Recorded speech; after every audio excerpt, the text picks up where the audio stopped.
Hello friends, कैसे हो आप लोग। तो आज के वीडियो के अंदर हमारा प्रोग्राम का टाइटल होने वाला है पाइथन लैम्बडा फंक्शन।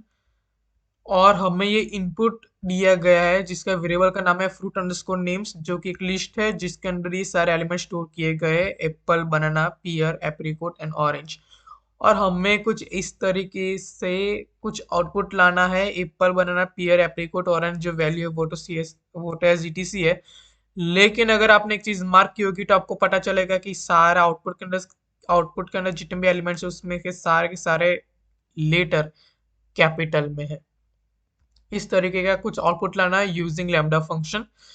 ओके, तो पहले हम देखेंगे कि विदाउट लैम्बडा फंक्शन को किस तरह से हम इम्प्लीमेंट कर सकते हैं, और उसके बाद हम देखेंगे कि विद लैम्बडा फंक्शन किस तरह से उसको सॉल्व किया जा सकता है। तो विदाउट लैम्बडा फंक्शन अगर हम इसको इम्प्लीमेंट करना चाहे, यानी कि विदाउट लैम्बडा फंक्शन इस तरीके से आउटपुट लाना चाहे, तो कुछ इस तरीके से हम सॉल्व कर सकते हैं। मैंने एक वेरिएबल क्रिएट किया A R R is equal to, और इसमें मैंने एक एम्प्टी लिस्ट क्रिएट की है। उसके बाद मैंने एक लूप चलाया for I in fruit underscore names, और मुझे उसकी वैल्यू दे दो प्रिंट आई। तो ये मेरा लैम्बडा फंक्शन, ये टर्मिनल है। और मैं यहाँ पे अगर प्रोग्राम को रन करूँ पाइथन, और मेरी फाइल का नाम है a4.py, a4.py लिख के जैसे एंटर प्रेस करूंगा तो मुझे सारे आई की वैल्यूज मिल जाएगी। पहला आई की वैल्यू होगी एप्पल, फिर आई की वैल्यू होगी बनाना, फिर पियर, फिर आई की वैल्यू होगी एप्रिकॉट, और लास्ट में आई की वैल्यू होगी ऑरेंज।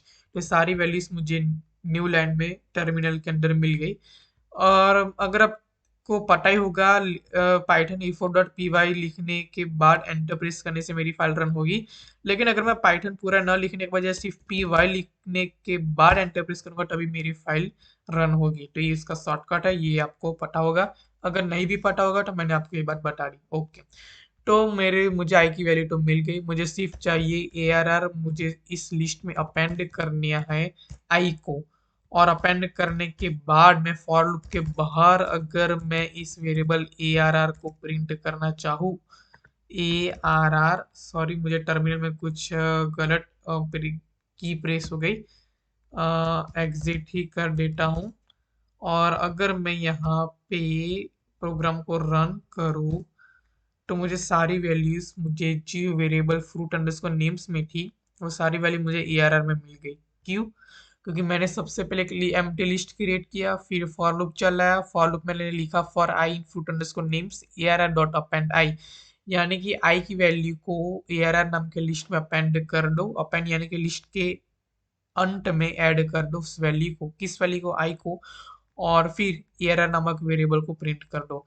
और अगर क्या होता जब मैं एआरआर डॉट अपेंड आई न लिखने के बजाय मैं लिखता ARR dot append I dot upper I dot upper, और अब मैं प्रोग्राम को रन करूं तो मुझे सारे वैल्यूज, सारे एलिमेंट्स कैपिटल लेटर में मिलेंगे बजाय इसके। यानी कि जो मेरी फ्रूट अंडरस्कोर नेम्स की वैल्यू थी उसमें जितने भी एलिमेंट्स थे उस लिस्ट के अंदर, अब मुझे सारे एलिमेंट्स कैपिटल लेटर में मिलेंगे। क्योंकि स्ट्रिंग में पाइथन में एक बाय डिफॉल्ट एक फंक्शन, एक मेथड होती है डॉट अपर, कि जो उस एलिमेंट के सारे लेटर को कैपिटल में कन्वर्ट कर देता है। तो ये हमने सक्सेसफुली इम्प्लीमेंट किया विदाउट लैम्डा फंक्शन। अब हम देखेंगे कि विथ लैम्डा फंक्शन उसको किस तरह से इंप्लीमेंट कर सकते, सॉल्व कर सकते। इसके लिए मैं इसको कमेंट कर रहा हूं, और अब विथ लैम्डा फंक्शन को किस तरह से सॉल्व किया जा सकता है ये मैं आपको बताता हूँ। इसके लिए मैं एक वेरिएबल क्रिएट करूंगा lis1 नाम का, जिसके अंदर मैं लिखूंगा मैप, यूज करूंगा मैप फंक्शन का। आई होप कि आपको पता ही होगा कि मैप फंक्शन क्या काम करता है। अगर नहीं भी पता होगा तो मैं आपको इस वीडियो में बता दूंगा। तो मैप फंक्शन बेसिकली दो आर्गुमेंट्स लेता है, जिसमें पहला आर्गुमेंट एक फंक्शन होता है, दूसरा आर्गुमेंट वो चीज होती है जिस पे हमें ये फंक्शन अप्लाई करना होता है। नहीं समझ में आया तो फिर से मैं कहता हूँ, मैप फंक्शन बेसिकली दो आर्गुमेंट्स लेता है। पहला आर्गुमेंट एक फंक्शन का नाम होता है, दूसरा आर्गुमेंट वो वैल्यूज होती है जिस पे फंक्शन अप्लाई करना होता है। मैं आपको लाइव प्रैक्टिकल करके दिखाता हूँ। तो मैंने यहाँ पे एक वेरिएबल क्रिएट किया list1 और वहां पे मैंने लिखा मैप। और अगर मैं यहाँ पे लिखूं फंक्शन का नाम, यानी कि मान लीजिए मैं अगर एक फंक्शन बनाता हूँ डेफ ए नाम का, कि जो बेसिकली एक स्ट्रिंग लेता है strng1 और वो रिटर्न कर देता है सिर्फ उस स्ट्रिंग का पहला लेटर, यानी कि जिसकी इंडेक्स 0 होती है वो लेटर को सिर्फ ये रिटर्न कर देता है। यानी कि अगर मान लीजिए मैं इस फंक्शन में को एप्पल पैरामीटर पास करूँ तो मुझे रिटर्न करेगा सिर्फ कैपिटल ई। अगर मैं उसको बनाना पास करूँ तो मुझे रिटर्न करेगा सिर्फ कैपिटल बी। यानी कि मैं उसको जो भी एलिमेंट्स पास करूंगा उसको, वो जिसकी इंडेक्स पे, उस इंडेक्स पे जिसकी भी इंडेक्स 0 होगी, उस एलिमेंट्स पे जिसकी भी इंडेक्स 0 होगी, यानी कि पहला लेटर वो रिटर्न कर देगा। तो मैप फंक्शन में मैं अपने वे फंक्शन का नाम लिखता हूँ ए, कि जो मेरा फंक्शन का नाम है जो मैंने फंक्शन अभी यहाँ पे बनाया। और दूसरा आर्गुमेंट में पास करता हूँ कि जिस वैल्यू पे मैं ये फंक्शन ए को अप्लाई करना चाहता हूँ। तो मैं यहाँ पे लिखता हूँ फ्रूट अंडरस्कोर नेम्स। मैंने वेरिएबल लिखा और उस वेरिएबल में सारी लिस्ट मेरे पास अब है। और उसके बाद मैं इस लिस्ट वन वेरिएबल को प्रिंट करना चाहूँ और मैं फंक्शन को रन करूँ, तो मुझे एक ऑब्जेक्ट मिलेगा, मैप ऑब्जेक्ट एट 0000022DF08। तो बेसिकली एक मेमोरी एड्रेस है।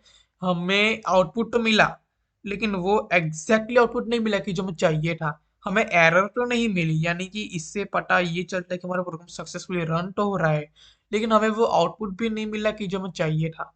क्यों? क्योंकि बेसिकली मैप फंक्शन दो आर्ग्यूमेंट्स लेता है, हमने दोनों के दोनों आर्ग्यूमेंट्स पे अप्लाई तो कर दिए, लेकिन मैप के पहले हमें कुछ लिखना होता है। क्या लिखना होता है? हमें उसको कहना होता है कि आप जो कुछ भी ये हमें रिटर्न कर रहे हो वो अब किस डेटा टाइप में रिटर्न करोगे। क्या वो लिस्ट होगी, सेट होगी, टपल होगी, या डिक्शनरी होगी, या फिर कुछ और होगा। तो इसी वजह से मैं यहाँ पे चाहता हूँ कि मुझे लिस्ट वन वेरिएबल को एक लिस्ट डेटा टाइप चाहिए। तो मैं मैप के पहले मैं लिस्ट लिख लूंगा और अब मैं प्रोग्राम को रन करूंगा तो मुझे सारा वैल्यूज वो मुझे मिल जाएंगे। मुझे ए लिस्ट वन वेरिएबल मैंने प्रिंट किया, तो ये लिस्ट वन एक लिस्ट है। आप टर्मिनल में देख सकते हैं स्क्वायर ब्रैकेट के अंदर सारे वैल्यूज मिले। तो ये फंक्शन मैप फंक्शन बेसिकली दो आर्गुमेंट्स लेता है। पहला आर्गुमेंट एक फंक्शन का नाम होता है और दूसरा आर्गुमेंट वो वैल्यूज होती है या फिर वो वेरिएबल होता है कि जिसके अंदर हमें फंक्शन अप्लाई करना होता है। तो बेसिकली पहले फ्रूट अंडरस्कोर नेम्स में पहला एलिमेंट है एप्पल। एप्पल हमने इस फंक्शन में पास किया, उसने रिटर्न किया उसकी जीरो इंडेक्स की वैल्यू को, तो मुझे एप्पल का ए मिल गया। फिर बनाना का बी मिल गया, फिर पियर का पी मिल गया, एप्रिकोट का ए, और लास्ट में ऑरेंज का ओ मिल गया। तो मैप फंक्शन बेसिकली ये काम करता है, मुझे ये सारे वैल्यू स्क्वायर ब्रैकेट में यहाँ पे मिले। अगर मैं लिस्ट ना लिखने के बजाय मुझे सेट अगर मैं लिखता तो मुझे सारे वैल्यू सेट डेटा टाइप यानी कि डिक्शनरी में मिलते, करली ब्रैकेट, सॉरी डिक्शनरी नहीं, अगर मैं यहाँ पे सेट लिखता हूँ तो मुझे सारे वैल्यूज करली ब्रैकेट में मिलते हैं। अगर मैं यहाँ पे सेट के बजाय मैं यहाँ पे टपल लिखता हूँ तो मुझे पैरेंथेसिस में सारे वैल्यूज मिलते हैं। तो उसी वजह से हमें यहाँ पे चेंज करता हम यहाँ पे कर सकते हैं। तब आते हैं हमारे प्रोग्राम में वापस कि जो हमारा मेन मुद्दा था, हमें कुछ इस तरीके से आउटपुट लाना है यूजिंग लैम्डा फंक्शन। तो बेसिकली अब मुझे इस फंक्शन का कोई काम नहीं है, क्योंकि मैं यहाँ पे लिखने वाले एक लैम्डा फंक्शन जहाँ पे मैंने लिखा था ए मैप के अंदर। तो मैं यहाँ पे लिखूंगा लैम्डा। लैम्डा फंक्शन क्या काम करेगा? लैम्डा फंक्शन एक पैरामीटर लेगा। फॉर जो सपोज मैं यहाँ पे लिखता हूँ एक्स, यानी कि अगर लैम्डा को एक्स मिल जाए, एक्स कुछ भी हो सकता है, चाहे वो एप्पल हो सकता है, चाहे वो बनाना हो सकता है, पियर हो सकता है, एप्रिकॉट हो सकता है, या फिर ऑरेंज हो सकता है। क्यों मैंने एक्स की वैल्यू इन पांचों में से ही कुछ लिए? क्यों मैंने इन पांचों एलिमेंट्स में से ही एक्स की कोई वैल्यू ली? क्योंकि मैंने यहाँ पे लिखा है फ्रूट अंडरस्कोर नेम्स, यानी कि फ्रूट अंडरस्कोर नेम्स नामक वेरिएबल के लिस्ट में जितने भी एलिमेंट्स होंगे उनमें से सभी एलिमेंट्स बारी बारी एक्स बनते जाएंगे। समझाता हूँ बाद में, पहले मैं अपना सिंटैक्स कंप्लीट कर लूँ। मैं यहाँ पे लिखता हूँ लैम्डा, और मैं यहाँ पे लिखता हूँ कि अगर लैम्डा को एक्स मिल जाए तो वो रिटर्न करेगा एक्स डॉट अपर, यानी कि उसके सारे लीटर्स को कैपिटल कर देगा। यानी कि अगर लैम्डा को एक्स मिल जाए तो वो रिटर्न करेगा एक्स डॉट अपर। तो और उसके बाद मैंने यहाँ पे लिखा फ्रूट अंडरस्कोर नेम्स। तो पहले एक्स की वैल्यू होगी फ्रूट अंडरस्कोर नेम्स का पहला एलिमेंट, यानी कि जिसकी इंडेक्स 0 है वो एप्पल। तो पहले एक्स की वैल्यू होगी एप्पल, तो वो रिटर्न करेगा एप्पल के सारे लेटर को कैपिटल अक्षर में। फिर एक्स की वैल्यू होगी बनाना, तो रिटर्न करेगा बनाना के सारे लेटर को कैपिटल में कन्वर्ट कर देगा। फिर एक्स की वैल्यू होगी पियर, तो उसको सारे लेटर को कैपिटल में कन्वर्ट कर देगा। क्यों? क्योंकि डॉट अपर फंक्शन काम ही यही करता है पाइथन के स्ट्रिंग इनबिल्ट फंक्शन में, कि इसको वो सारे लेटर्स को कैपिटल में कन्वर्ट कर देता है। फिर एक्स की वैल्यू एप्रिकॉट होगी, तो उसके सारे लेटर्स को कन्वर्ट कर देगा कैपिटल लेटर्स में। और लास्ट में एक्स की वैल्यू होगी ऑरेंज, तो उसको जैसे लैम्डा को ऑरेंज मिलेगा तो वो रिटर्न करेगा ऑरेंज डॉट अपर, यानी कि उसको अपर केस में कन्वर्ट कर देगा। और मैंने उसके बाद लिस्ट वन वेरिएबल को प्रिंट किया, और उसके बाद अगर मैं टर्मिनल में आके वापस प्रोग्राम को रन करने का ट्राई करूँ, एंटर प्रेस करूंगा, तो माय गॉड सुपर्ब यार, जिस आउटपुट हमें चाहिए था एक्सपेक्टेड, हमें वही आउटपुट मिला। सारे एलिमेंट्स अपर केस में सक्सेसफुली कन्वर्ट होके हमें रिटर्न होके हमें मिल गए। सो हमने सक्सेसफुली ये चैलेंज हमने सॉल्व किया with lambda function. So I hope कि आपको समझ में आया है कि हमने किस तरीके से विदाउट लैम्डा फंक्शन और विथ लैम्डा फंक्शन दोनों तरीके से इस प्रोग्राम को सॉल्व किया। सो आई होप कि आपको बहुत ही मजा आया और आपको कुछ ना कुछ इस वीडियो से कुछ ना कुछ जरूर सीखने को मिलेगा।